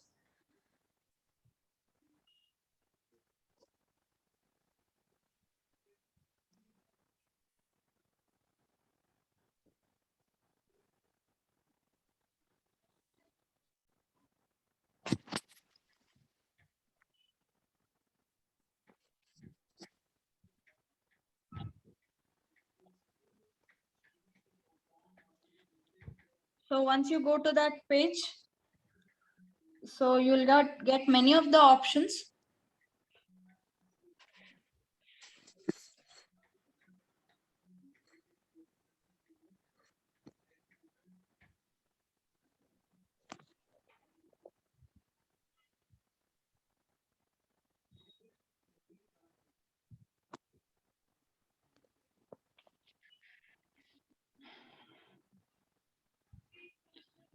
I don't know, because of some issues, I'm unable to share the screen because of the login issues. So I'll make a video of the same and post it in our group so that you can have a detailed look on it, and we will post it in our Facebook page as well so that we can have a look on that.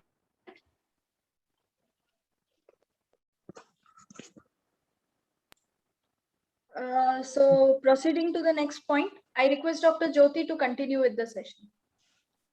Now I will take leave. Huh? Yes, Hello. yes, Huh? okay, okay. Okay. Yes, Thank you. Sir. thank you, Yes. sir. Thank you, sir. Ma'am, am I audible? Yes. Yes, sir. Now we are having Dr. Gopi Krishnan, sir, the co-founder of IIAR, and sir is going to take most of the sessions, and it is because of the endless efforts of the sir that IIAR has turned out into a beautiful shape, and with flying colors it is giving the students the knowledge. So there is a brief introduction of our guru, and Charan Vandan to my guru, Dr. Gopi Krishnan, sir. Sir is professor in HOD of Rash Shastra and Vishajya Kalpana at Sri Gavi Siddheshwar Ayurved Medical College and Postgraduate Research Institute, Koppal, Karnataka. Sir has done MD Rash Shastra from SDM College, Udupi, and he is a student of national level personality, Professor Siddhinandan Mishra ji. Sir has expertise in all types of Ayurvedic preparations like Potalis, Kupi Pakwas, Kharaliye, and Parpati preparations. Sir has assisted Professor Siddhinandan Mishra ji in translating Ananda text from Sanskrit to Hindi, Beshajya Ratnavali from Sanskrit to Hindi, and Rasratnakar from Talpatra of Telugu version to Sanskrit Chikitsa Padati from Telugu Talpatra to Sanskrit. Sir has conducted many field surveys and mineralogical surveys in various forests of Andhra Pradesh, Sri Salem, Mahanadi, Devagiri forest with huge collection of various samples and photographs, and he also owns his own mineralogical repository. Sir is guest speaker, chairperson, and organizing secretary of many seminars, CMEs, and other journals. Sir is the founder of Indian Institute of Ayurveda and Rasa Shastra, and it is the divine spirit of Sir which is giving a knowledge in a continuously, and his endless efforts are working daily, which are promoting students to have boost their knowledge in clinical Rasa Shastra. Sir is a divine student who always encourage other students to practice Rasa Shastra in clinics with confidence. Sir, we welcome you, sir. Thank you, Dr. Jyoti. So it's a really bliss for me to start up with a great gear for this particular session on Uparasas. It's totally the faculties being with the three categories, like Siddhinaran Mishra sir, Karan sir, and Ravi Shankar sir are my teachers. I have my colleagues, myself, Dr. Ajayan and Dr. Abhijit Sharaf. I have my students like Dr. Astalakshmi, Dr. Pallavi, and Dr. Jyoti. So we have three generations of people taking on a single topic called as the Uparasa Vargas.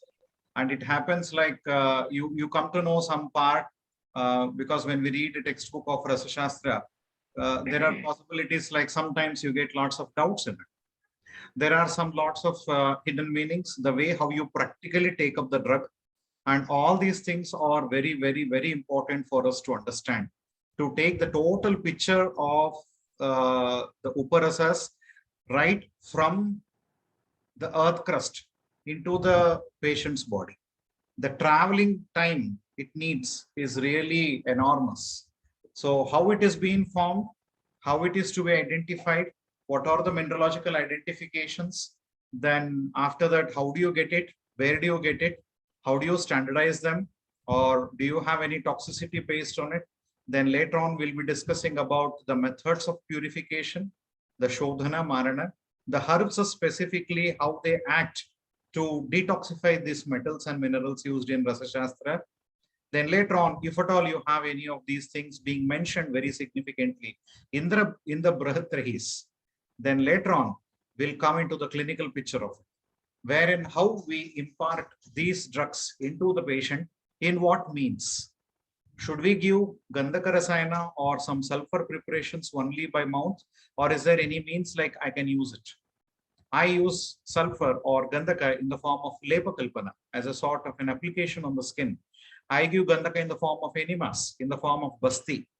So what happens to it at various modes? At what clinical conditions do you really like to give the various sets of such medicines? So those things will have lots of impact on our clinical perspective. And later on, it gives an enormous complete sector of how we are supposed to use these drugs. And accordingly, we'll be making you to travel almost for nearly 15 days. Possibly in case if we need more discussions, we might extend a couple of days as well, possibly, depending on how we go for the interactions. And as Dr. Astalakshmi said, very rightly, we had found like the Kankushta could also be the mineral sample which could be utilized in the patient. So we are definitely using that Kankushta in the form of a mineralogical source in our patients. So what are those minerals which we have chosen, why we have chosen it, and why is that we have taken it, what is the means that we are using that particular Kankushta is also being dealt in the whole class of Uparasas. We'll be dealing right from the origin of the drug to the mythological origin, then the synonyms, everything in the form of a clinical perspective. Every step we discuss is primarily the clinical perspective. We discuss about the Shodhana of Gandhaka, might be it is with Akshira or with the Brindaraja. What could be its clinical perspective? In which are the clinical conditions you are supposed to use the Gokshira Shodhita Gandhaka? In which are the clinical conditions where you use the Brindaraja Shodhita Gandhaka? So this will be the module how we have actually done, which we have already completed on the Maharasa Vargas. where we have detailedly discussed about all the drugs, their mineralogical identification, and also we have discussed about their pharmacology, the toxicological study of the Maharasas. People who are interested can also register for the Maharasas. You can avail the recordings always for at least 45 days, where we had extensive studies. So similarly, we have now being launching the Uparasa Vargas. So I do ask all the delegates who are interested to register themselves by visiting to our website www.iiar.co.in. That is where we'll be going with the details of how we can definitely go with understanding the Uparasas, because they make lots of senses in using it. Say, for example, which are the clinical conditions where we use, or the pharmaceutical conditions specifically, why we have to use Kasi-Sa. Might be I don't have Kasi-Sa in a particular protocol. Say, for example, I'm using it in Arogyavardhini. So in Arogyavardhini, where should we definitely go for using the Kasi-Sa? So these are various things which we'll be discussing. I know Arogyavardhini doesn't have Kasi-Sa, but what happens in case if I add Kasi-Sa? What is the clinical impact of it? What is the therapeutic impact of it? What is the pharmaceutical impact of it? So we'll be discussing many of such factors during the course. So anyone who are interested for such particular aspects of the clinical trials, how better we can understand, the prime focus will be on the basis of the textbook Rasaratna Samuchaya. So the categorization of the Uparasa Vargas is also from the Rasaratna Samuchaya, and accordingly we'll be using them in our regular classes. So everyone do visit us. We'll be detailedly discussing, and we'll make a blend of the whole interdepartmental parts. Like we'll be having a blend of botany, the zoology, the geology. Then we'll be dealing even with that of the literatures, the clinical impact of it, the therapeutics, everything in one course. So try to join us. Try to see that we meet back again by day after tomorrow evening at 9 o'clock. So thank you very much for being with us, and really great to have all our elite speakers, faculty members, and also the delegates. So thank you, Dr. Jyoti and Dr. Pallavi, for introducing me. Madam, you need to unmute.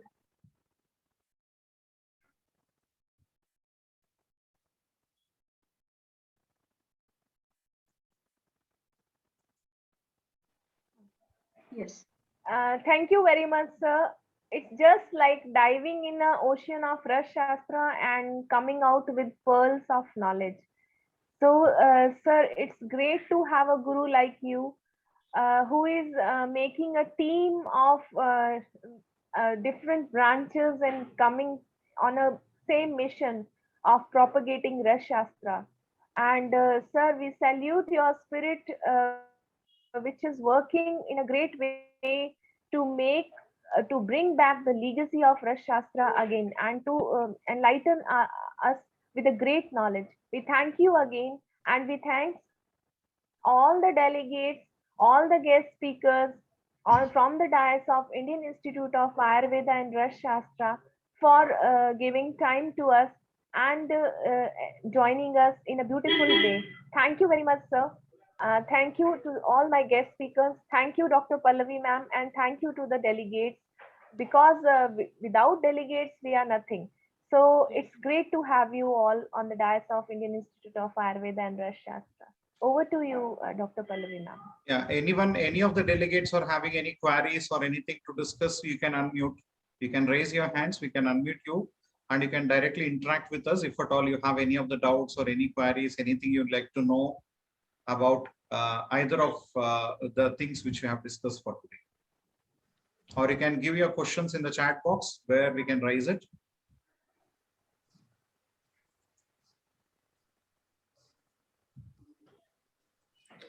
Sir, till we get the questions, like the queries from the delegates, so Yeah. please let us know what are the ways how we can log in.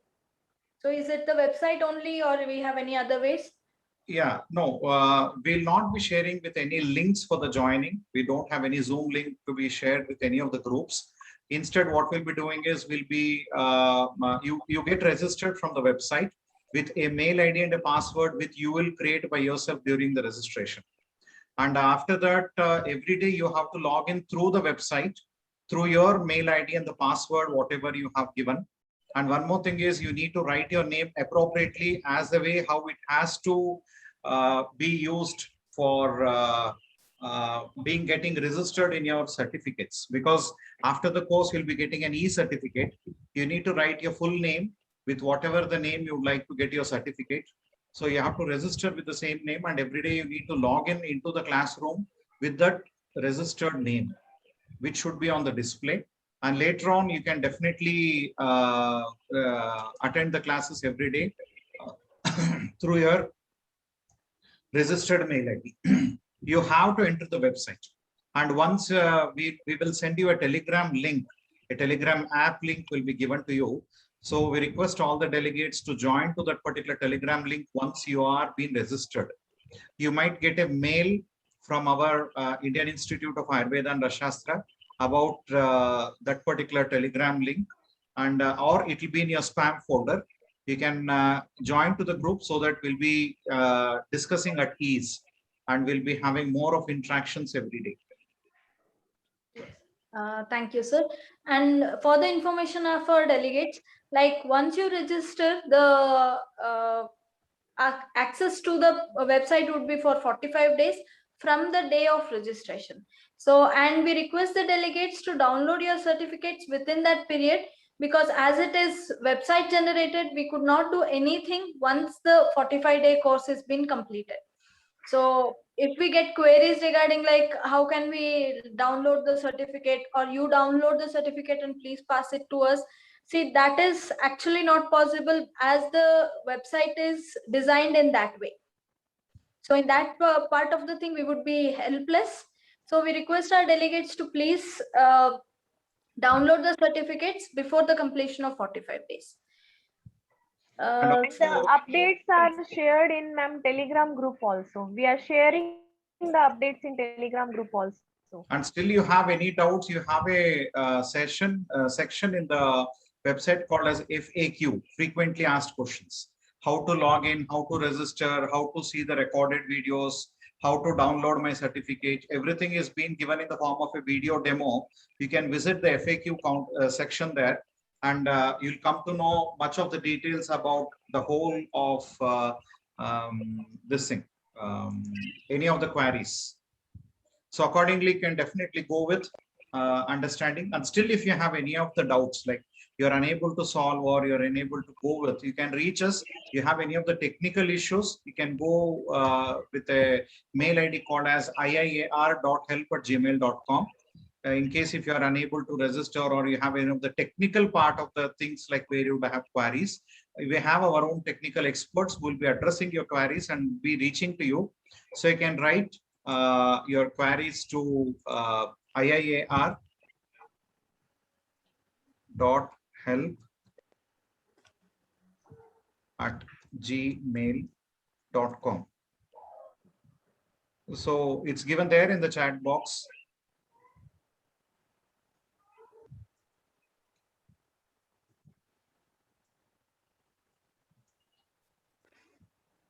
So you can definitely visit, you can write your queries to this particular mail ID, iiar.help@gmail.com. And our technical team will definitely assist you for, if at all you need any help for registration. But you need to register from your registered mail ID and password. Don't forget your password. Try to keep it easy, and it should be accessible only to you. And we request you not to entertain the piracy. You should be dedicated, and accordingly we can do it. So thank you. Sir, there is a one question, sir, which is asked in chat box. With your permission, can we take it? Yeah, please. Yeah. Yes. Sir, what is Darad Bhasam, which is used during Ras Garbha Potli Nirmana? Is it Hingul? Yeah, it is Hingula. Shodhita Hingula is to be used there. Okay, sir. Thank you, sir. Thank you very much, sir. Yeah. Thank you, Dr. Pallavi, ma'am. Yeah. Thank you, ma'am. Thank you, sir. So probably we are done with the questions and discussions, sir. So with a positive attitude, we'll be starting our session from 19th. Yeah, the day after tomorrow. Yes. Yes. And From people who Tuesday have at 9:30 p.m. yeah, who have forgotten to register, it's accessible for lifetime. And for every 45 days it gets expired. Again, you need to register in case if you'd like to view the same course again after some 6 months or 8 months or 1 year plus, you can definitely again re-register. So it's always accessible to anyone for lifetime, and you can definitely access it. Once you register, it will be available to you for 45 days. Yes, sir. It's kind of e-library for all of us. Yes, definitely, Yes. definitely. Thank you. So Okay. thank you very much to one and all. Be linked with Indian Institute of Ayurveda and Rasha Shastra. We'll meet back again by day after tomorrow, that is on 19th evening at 9 o'clock from the Zoom platform. You need to enter through the website. There is no separate link shared to you anywhere. You have to get registered by yourself, and through that mail ID and password, you have to enter into the classroom. There is a toolbar. There is a, if you can visit our website www.iir.co.in, you can come to know about a separate section FAQ, that is frequently asked questions. You have everything being displayed there, so you can visit it if you have any of the queries. Okay, so thank you very much. Thank you, sir. Thank you. Sir. Pranam. Yeah.